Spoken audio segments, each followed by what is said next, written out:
Eric is a copyright Codex. I took a quick look. It looks like an absolutely essential tool. It looked like a massive amount of work to accomplish this and something we're all going to need. All right. So, hi everybody. Thanks for coming. I'm Eric.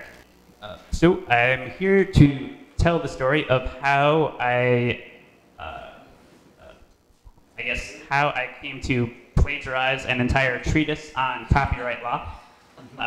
This is not my original intention, but it's more or less how things turned out. I started out to actually write an article on copyright law with a friend, and we were thinking about this idea of public domain works that were behind a paywall. So works that were no longer in copyright, but you still had to pay for. And this kind of unsavory world of databases that house and make you pay for public domain works. Essentially, works that are free as in speech, but not free as in beer. And we thought about this for a long time. It's a tricky problem, and we didn't come to a great solution. But we also thought about this similar problem of works that are public domain, free, free as in beer, and kind of trapped in just crummy formatting. Whether they're free, you can download them, but they're a PDF and you can't search them, or they're just in a website that's tough to navigate, terrible user experience, and nobody ends up reading them. So this is a much easier problem to tackle, and instead of writing an article about it, we decided to just do something about it. And we started out with a copyright law. We found this treatise on copyright law written by this professor, Robert Gorman of UPenn, and he wrote it for the Federal Judicial Center, a government organization. It wasn't copyrighted. It was in an unsearchable PDF, so we took it, we vacuumed out the text, and we slapped it into this WordPress site, and made it easier to get around. So we got this treatise, and now that we have it, now that it's no longer in a PDF, it's I think easier to access, but it's still not necessarily as useful as I'd like it to be. So if I can show you a quick example of the difference. So we have, let's see, two things. One, the treatise, and two, the Copyright Act itself. And I'll just do a quick example of this is how the Copyright Act looks on the Copyright Office website, kind of plain text. And we vacuumed that out as well, put it into our own website, and just made it something that is easier to navigate, something you can look at on your phone, on an iPad. Something more responsive. You can see it anywhere. You can use it anywhere, and something that I would like to use, and hopefully other people would too. Then the other thing is the treatise itself, separated out into categories, into this kind of a table of contents and hierarchy, and hopefully made it more useful. But that's also where I come to this problem of translating between a PDF or a book and a website. It's not a one-to-one translation. There's kind of two options. One, you can go with the book format with this hierarchy, with this table of contents. You've got 4 main headings. What's this?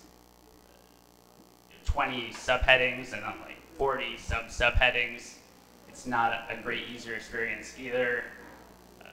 So I don't have a good solution to this, and part of why I'm here is to ask for help. If anybody has a great or any information architecture experience, I'd love to talk to you for a bit, see what we can do. And the other thing the other feature I did include, but no longer include, is this interlinking feature where keywords and terms of art are links to the page that describes and defines the terms of art. So for example, if you were reading a case and the term fair use comes up, it would link to one of these fair use pages. And I really like this idea, especially for non-lawyers who are reading it and maybe don't understand all these terms with really super specific meanings. They can just click on it, quickly look up the definition, see what it's about.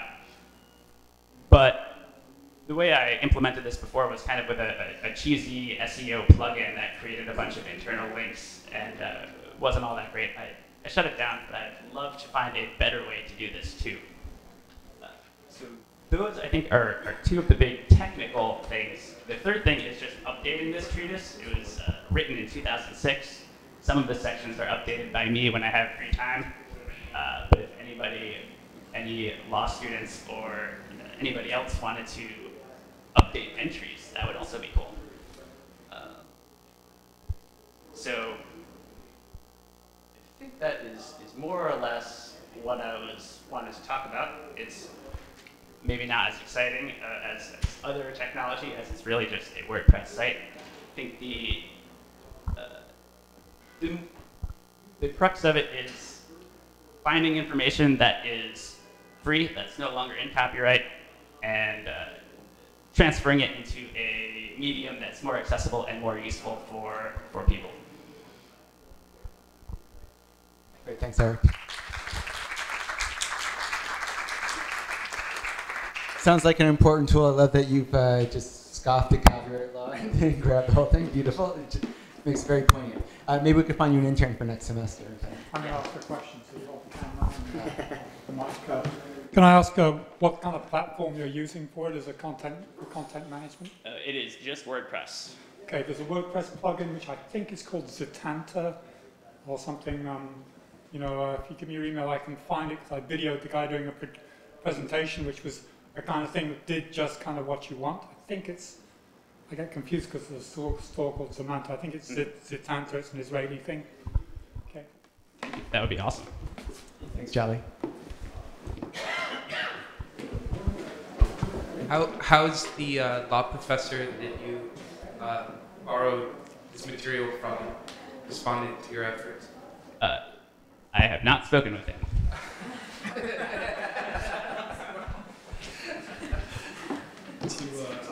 To get the text out of the image using an OCR?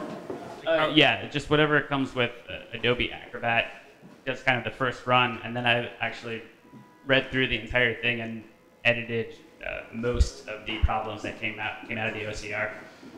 Okay, there's probably some scalable ways you can do that. Is the problem finding stuff that you want to transfer, or actually the transferring process? No, the transferring process itself is pretty easy. That's the harder part is once it's transferred into text, organizing this massive quantity of text into something that people could read or could quickly locate the important parts. So this is all available right now. Oh yeah, it's all up, just copyrightcodex.com. So you put up this WordPress blog and you're looking for help both organizing the overall information architecture and then also doing these kind of cross-threading links through the information. Yes. I feel like the information architecture probably needs some sort of organization from above just to keep the overall plan, the overall architecture in place. But the cross-threading part feels like it could be crowdsourced, and given the community of people who are passionate about copyright issues, I would think that it would be easy to point the community in this direction. But you probably have to switch to a platform like a wiki to allow people to get in and edit it easily. Do you have a plan for trying to get people to help you here, or how you would include their help and how you would firewall bad stuff and let in good edits? I would have a very strict firewall of no wiki policy, probably. And maybe that's just me and my kind of attachment to this content now that it's not even mine, but I feel like I've got some... you have some moral rights over it? Yeah, something like that.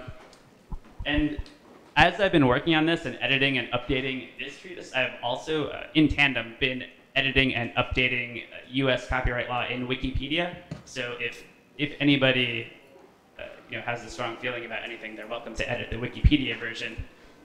But I'm going to limit access to this version. maybe this is a potential collaboration between you and your Dumbo neighbors at Docracy? Yes. Okay. Good. Other questions? Bill? No, just one. We could do one more. I'm going to spring this on Eric, but Eric, you were behind the. I was. This is a little bit off topic, but it's a lot off topic. But you were also behind the design utility Tumblr, right? Yeah. So can you talk a little bit about that? That seemed to sort of arise from our last meetup where we were talking about the sort of information. I don't know. Gulf between reporters who were trying to report on design patents, and well, they were trying to report on utility patents, and then they would wind up reporting on a design patent as if it was a utility patent. Yeah. So can you just talk a little bit about ridiculing the tech press? Sure. So last month we were here. I was sitting next to Nilay from The Verge, and I think he's one of the few members of the tech press, one of the few journalists who's also an attorney, very bright guy. And we were talking about this issue a little bit, and he mentioned how he hates patentlyapple.com. It's one of the not a great technology website. And I had this idea: what if we did the same thing, but made the patent drawings in color, made them red and blue and green, get so many more clicks, draw so many more page views. So we put up this joke Tumblr, grabbed any design patent we could find. Yeah, and as you may or may not know, design patents cover the ornamental appearance. They protect the ornamental appearance of some new design, some new feature of industrial design, while utility patents, on the other hand, protect some useful function of a device. Ostensibly useful. What's that? Ostensibly useful. Right, yeah, potentially useful at least, right? So people confuse these two all the time. They see a design patent, they see a design patent for a tablet with rounded corners, and they think it's a utility patent, and that Apple owns every tablet or every phone with rounded corners. Certainly not the case, but the tech press gets this wrong so often that we had to lampoon them with a Tumblr. The best was Nick Bilton claiming that Apple had patented the page turn. Yeah, that was our first post. What's the address? What was it? designutility.tumblr.com or utilitydesign.tumblr.com? Maybe we can put it up at the end. Sure. I also started an LLC because I'm not sure how copyrighted patent drawings are. There's some discrepancy, some dispute. So in case they are copyrighted, you'll have to sue my LLC. Thanks, Eric. LLC here? Probably the same LLC. Let's say that I am. You gotta clean. Is there a lawyer in the house?